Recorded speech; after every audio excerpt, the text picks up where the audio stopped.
Lou, guys just in recent days have talked about like attaching to those fundamentals defensively, and it just feels like, the periods of consistency are growing longer and longer. How do you feel about just the way that you guys are continuing to like lock in defensively as a team? Yeah. Well, like you said, I always feel like there's ways to get better on that end. I mean, we try our best to stay consistent. I mean, we've been doing pretty well, but there's always room for improvement. So, every time we go back, watch film and see what we can get better at.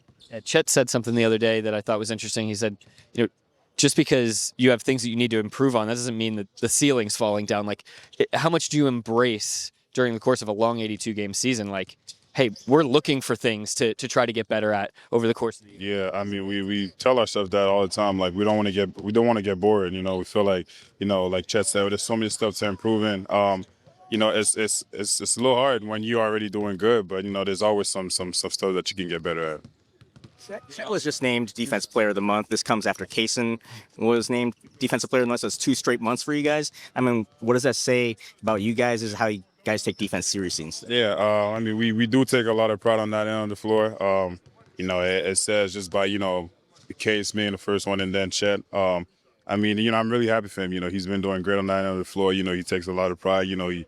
He contests a lot of shots and he's good at it. So, it's well deserved.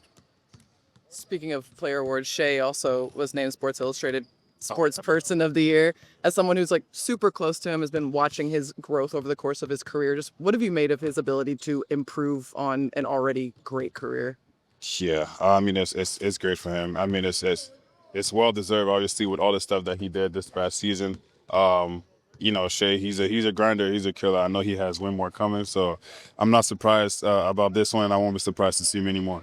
The Warriors are missing some stars tonight. How do you not let that affect what you guys do on the floor tonight? Just stick to our principle, play our game, not paying attention to what's going on the other side. I feel like whenever you do that, you can get distracted. So stay in our stuff and go out there and compete. Going back to Chet, as someone yourself is such a good perimeter defender, does it help maybe to be more aggressive or make some more gambles when you've got a guy like Chet protecting the rim? Yeah.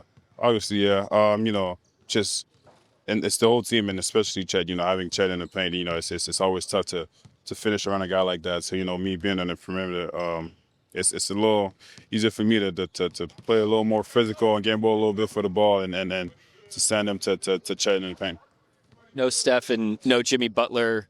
It seems maybe a little bit less obvious, like who your initial assignment would be. How do you spend today kind of gearing up for maybe a few different one-on-one matchups, or trying to figure out, okay, this is the guy that I'm probably going to be on? Yeah, I mean, honestly, the way I see it is, I mean, it's still the NBA, it's still professional basketball players, so anybody can have a night. So in my head, I'm just focused on wherever I'm going against, trying my best to get a stop, and not just me, it's the whole team, and we'll go out there and compete.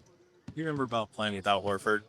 Yeah. What do you remember about playing without Horford and just how he was as a veteran presence when he was here? I loved it. I played with Al my second year, and he was great. He was a vocal leader. I watched Oliver a lot when I was younger, so him being my teammate, it was great. He's a great guy.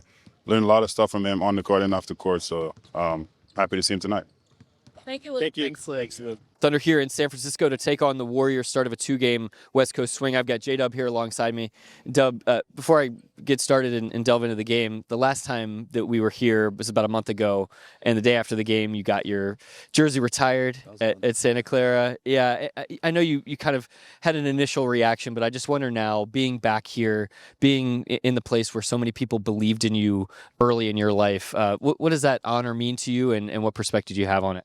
It's just more so cool to like come back and play, and those same people get like the opportunity to see me play in the NBA. So that's definitely the coolest part of the whole thing. But just to hear that it was a month ago lets me know how fast the season's going already. So I don't take those moments for granted. And like I said, just a bunch of people that I grew up with and where my life changed, that they get to see me here.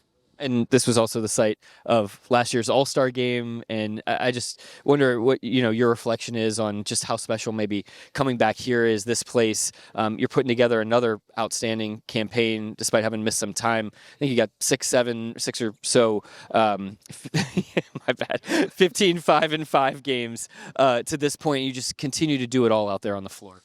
Yeah, just it's hard when you have teammates like Alex Caruso constantly holding you down on the court.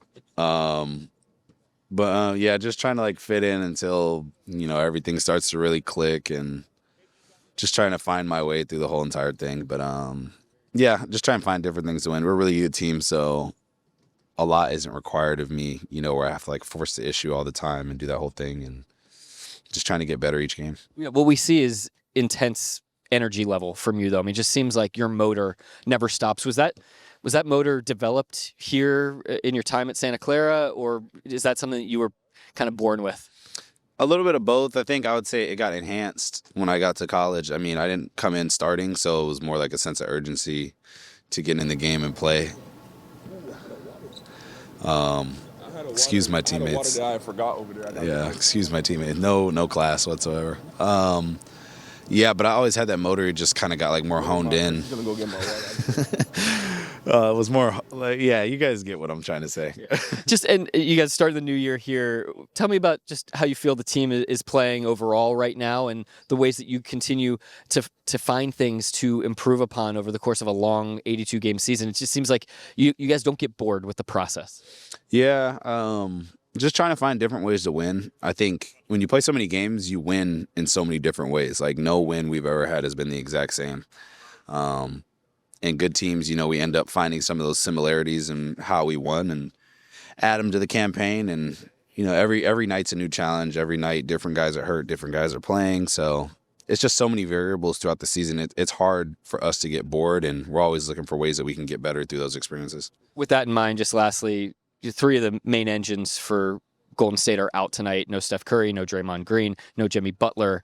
As you approach the matchup, maybe a little uncertainty in terms of who will be featured or how exactly things will flow. How do you mentally prepare for a game like this in this afternoon? I mean, they're going to put 5 guys out there that are hungry and ready to compete and play hard, and you can never take those opportunities for granted. You're going to come in with a team that is trying to prove something, and guys that have a little more edge since those main guys aren't playing, and it's still going to be a challenge for us, and we'll take it from there. All right. Well, thank you so much for the perspective. Good luck out there tonight. Appreciate you, Dub. Appreciate it, Nick. All right. That's Jalen Williams. I'm Nick Gallo. This is Thunder Basketball.